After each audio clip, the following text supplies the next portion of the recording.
Everyone thinks the deep ocean holds only natural wonders. They're wrong. Sometimes it hides something else entirely. The Great Lakes, vast freshwater seas, harbor depths as treacherous and unforgiving as any ocean. November 1913 unleashed a storm of such unprecedented fury, it would forever etch itself into maritime legend. This wasn't just a squall, it was a freshwater hurricane, a meteorological anomaly that churned the inland seas for days. Winds howled at over 90 miles per hour, generating waves taller than houses. Dozens of vessels would vanish without a trace. Among them was the Charles S. Price, a massive steel-hulled freighter, a workhorse of the lakes.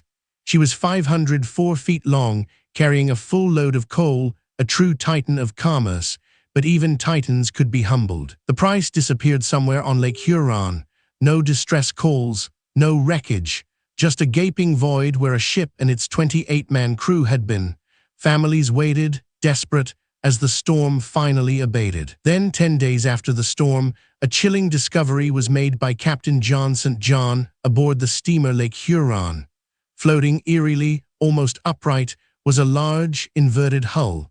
It was unmistakably a ship, but it was upside down. This wasn't just any wreckage. It was a fully intact, capsized vessel, drifting aimlessly. It was too large to be anything but one of the steel freighters lost in the gale. But which one? The enigma deepened when rescuers, approaching the strange upside-down hulk, spotted something else.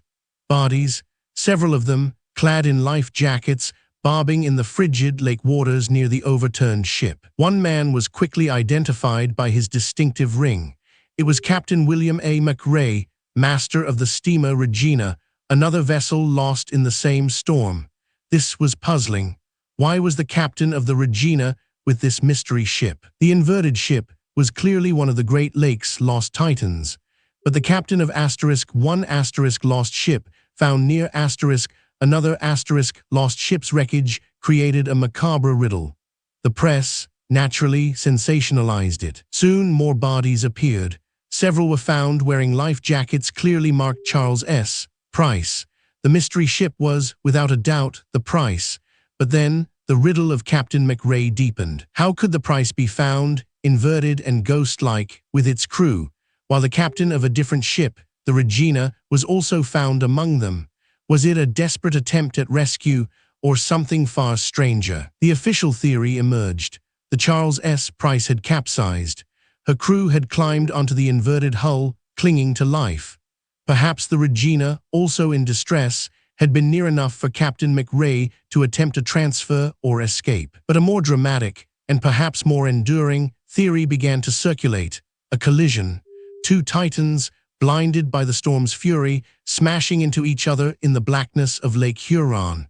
A maritime duel to the death. This collision theory suggested the Price and the Regina had collided. The Regina would have sunk quickly, taking its crew, including Captain McRae.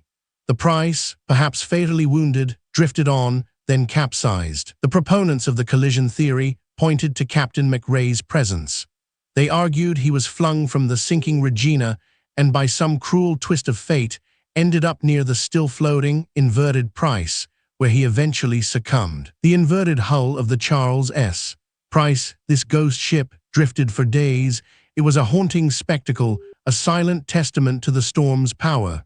Eventually it sank, reclaiming its secrets. For decades, the final resting place of the Price was unknown. Then, in 1973, divers located the wreck. It was indeed upside down, just as it had been seen floating almost 60 years prior. The collision theory, however, remained debated. Modern underwater exploration has lent credence to the idea that the Price likely capsized due to unstable cargo shifting in the extreme weather rather than a collision. The Regina's wreck was found miles away, ruling out a direct impact. The mystery of Captain McRae's body near the Price remains an enduring, chilling footnote. A tragic convergence of two disasters, a stark reminder of the Great Lakes' brutal power. The freshwater hurricane of 1913 left behind more than wrecks. It left unanswered questions. Delve deeper into the mysteries of the deep by watching our next untold story of maritime horror.